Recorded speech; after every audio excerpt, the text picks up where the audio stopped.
All right, strap in, everyone. Today, we're going deep on a topic that's, well, kind of freaky. Yeah, freaky is a good word for it. We're talking artilects, artificial intellects, way, way smarter than any human. And we're basing this deep dive on Hugo de Garis's book, The Artilect War. You know, the guy who coined the term. Exactly. And what's really wild is de Garis himself is torn. Like, he's a top researcher in artificial brains. So he sees the potential, right? But he's also scared to death of where it could all lead. He even calls himself schizophrenic about the whole thing. Makes sense, though. It's like standing on the edge of this crazy technological cliff. Who knows at the bottom? So that's our mission today, unpacking de Garis's arguments, the tech behind it all, the philosophy. And yeah, hopefully leaving you with some seriously unsettling questions. Oh, we'll get to those questions. But first, we got to grasp just how huge this whole Artilect thing is. It's not just, slightly better computers. Yeah. We're talking an intelligence explosion fueled by stuff like, Moore's Law. Right, Moore's Law. Everyone's heard of it. Basically, computing power doubles every, 18 months? Something like that. Cram more transistors on a chip. Computers get more powerful. Simple, right? But de Garis takes that simple idea and runs with it, like way into the future. Imagine machines with processing power trillions of times greater than our puny human brains. Trying to wrap my head around that makes me dizzy. Yeah, to give you an idea of the scale we're talking about. Hit me. De Garis uses this example. Storing one bit of information on a single atom. Okay, I'm following. Now, picture a machine with as many components as there are molecules in, say, an apple. An apple. Okay. That's Avogadro's number, like Yeah. a trillion. Unfathomable computing power. Wow. Yeah, that's starting to hurt my brain. But hold on, it gets even crazier. Uh-oh. Quantum computing. Throw that into the mix and... It's like pouring gasoline on the fire, right? Exactly. Quantum computing uses the craziness of quantum mechanics to calculate things at speeds that make our best computers look like they're standing still. So basically, quantum computing could make de Garis's timelines seem slow. Yeah, superintelligence might be closer than we think. Okay, but let's back up for a sec. How do we even build something this complex? I mean, recreating a human brain. Well, that's where nanotechnology comes in. Tiny robots, building brains. Essentially, yeah, manipulating matter at the atomic level, atom by atom. I can see how that'd be necessary for something this intricate. Oh, and de Garis doesn't stop there. He talks about femtotechnology. Femto. Even smaller, like the scale of protons and neutrons. He even thinks there could be, like, wars between artilects and these femtoscale things. Scaling war. Wars between different levels of superintelligence. Whoa, that's a whole other deep dive right there. Huh. But for now, let's stick with artilects. So how do you design an artificial brain? That's the million-dollar question, isn't it?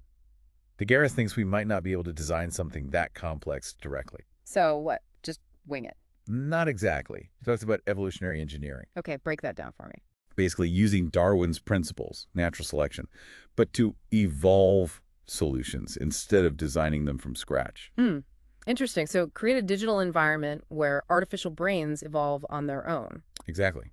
Like survival of the fittest, but for artificial intelligence. Sounds kind of scary, to be honest. Like opening Pandora's box. That's a big part of why people are so freaked out about artilects. We're talking about creating something we might not fully understand, something that could, get away from us. Which brings us to that whole Cosmist versus Terran debate. Right. You've got the Cosmists. They see artilects as the next step in evolution, a cosmic destiny worth any risk. They're all about the potential benefits, solving problems, pushing the boundaries of knowledge, all that. And then you have the Terrans saying, whoa, whoa, whoa, this is getting out of control. We don't know what we're creating. It could destroy us. One side embraces the unknown. The other side clings to what's familiar, even if it limits our potential. And then de Garis adds another layer to this whole mess, economics and the military. Right. The potential economic gains from artilects are mind-blowing. Imagine machines designing revolutionary products, optimizing whole industries, creating insane wealth. And don't forget the military applications. Whoever develops the first true artilect basically rules the world. So you have this incredible potential, tons of fear, and then this massive pressure from economic and military interests, like we're on this runaway train. And the destination, nobody knows. Which brings us to one of the scariest parts of de Garis's book, the Artilect War scenario. Okay, so how does de Garis picture this war going down? Well, in his most likely scenario, the Cosmists, facing resistance from the Terrans here on Earth, They set up a secret colony off-world. Like hiding out to build their superweapon. Exactly. He suggests they might go somewhere like the asteroid belt, continue their research undisturbed. But the Terrans wouldn't just let them be, would they? Definitely not. They'd find the colony, and then boom, conflict. And with the power of Artilect technology, this wouldn't be just any war. We could be talking about something unimaginable. Yeah, that's where de Garis' term gigadeath comes in. Billions of deaths. Chilling. But why does he think it would be so catastrophic? Wars have always been a part of human history. Well, he points to how much deadlier weapons have become over time. The difference between World War I weapons and the atomic bombs of World War II. And then think about how much more destructive things have gotten since then. So his argument is that this trend will continue, with Artilect technology making weapons even more devastating. Maybe even controlled by artilects themselves. Think autonomous drones, self-replicating nanobots, wiping out whole populations. Terrifying. Is there any hope we can avoid this? Humans are pretty good at adapting. De Garis acknowledges that, but he thinks it'll require a huge shift in our thinking, like a global consciousness upgrade. Upgrading our consciousness, what does that even mean? He's a bit vague on the details, but he suggests we need to understand ourselves better, our values, our place in the universe, and we need to cooperate on a global level, move past the nationalistic stuff that always leads to conflict. So we need a spiritual awakening, alongside a technological revolution. Think humanity's up to that? Tough question. I mean, we've been top dog on this planet for so long. What happens when we're not the smartest ones around anymore? Yeah, it's a question that hangs over this whole Artilect issue. Yeah. Can we coexist with something so much smarter, or will we end up like the Neanderthals? Makes you think. Okay, before we move on, gotta mention, the Artilect War was published back in 2005. It's amazing how much of what de Garis predicted is starting to happen now. Makes you wonder what else he got right and what other crazy futures we need to be ready for. What choices can we make now to avoid the worst outcomes? Great point. We'll definitely dig into that in the next part of our deep dive. But for now, let's let all this sink in for a bit. So, even if we somehow dodge this whole Artilect War thing. Big if, right. Yeah. But even then, just having Artilects around would change everything. Yeah. I mean, society would be totally different. Mm-hmm. De Garis compares it to, like, the Industrial Revolution. The Industrial Revolution. Yeah. Remember how that changed how we live, how we work, everything? Okay, yeah. This would be like that, but like times 1,000. Artilects would be everywhere. So like the Industrial Revolution on steroids. Exactly. Yeah. And just like back then, there'll be winners and losers. Probably make things even more unequal. Yeah. De Garis talks about this new class divide. Between. The Cosmist elite. They're the ones who control the Artilects, get all the benefits. And everyone else. Left behind, struggling to adapt.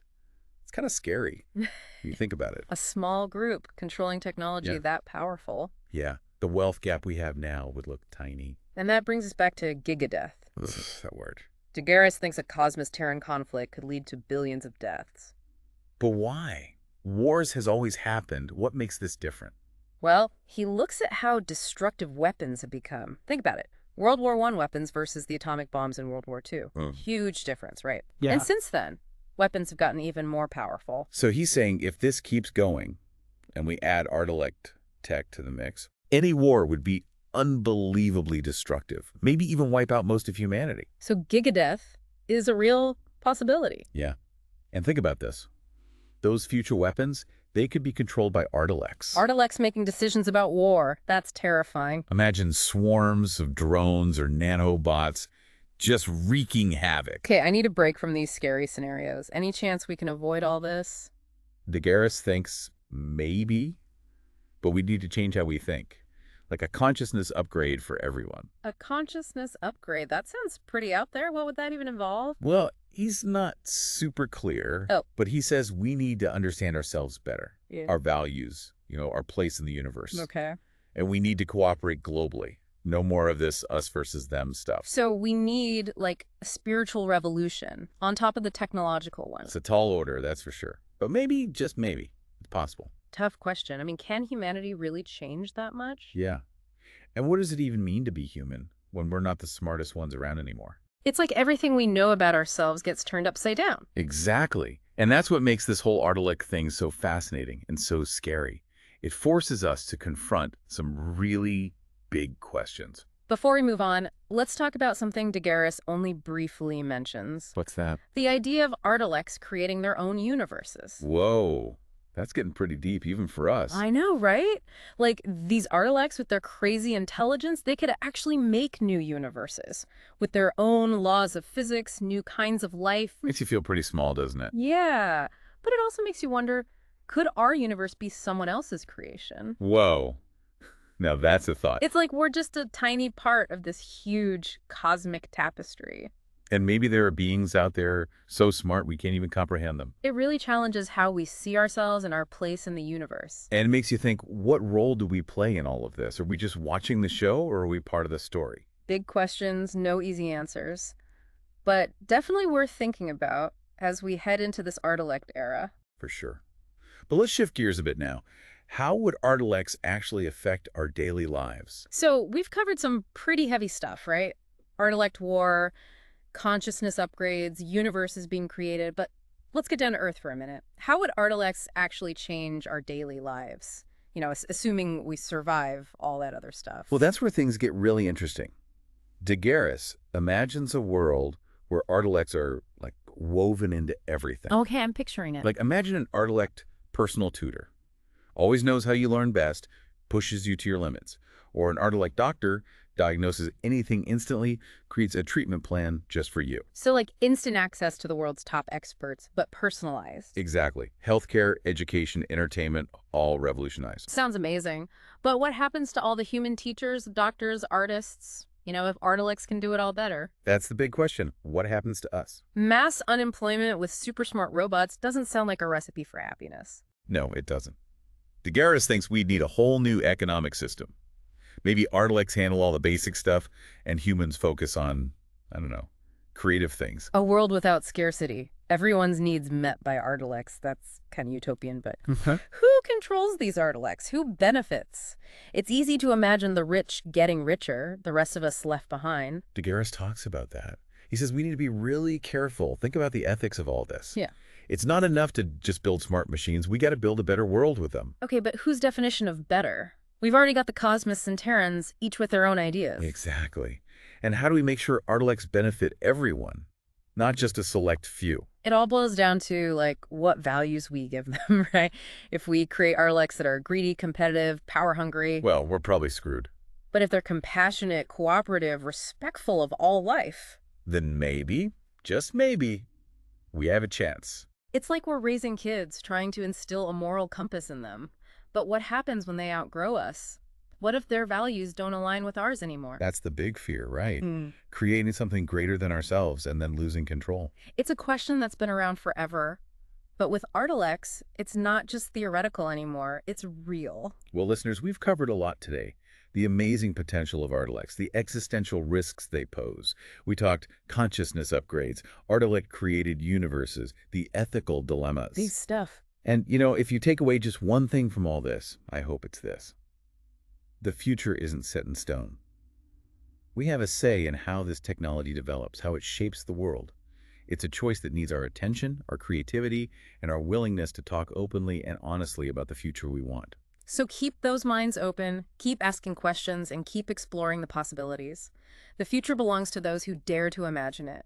And hey, who knows? Maybe someday we'll be sharing this planet with artilects who can help us unravel the mysteries of the universe, maybe even create new ones. Now that would be a deep dive worth having. Until then, keep diving deep, everyone. We'll catch you on the next episode of The Deep Dive.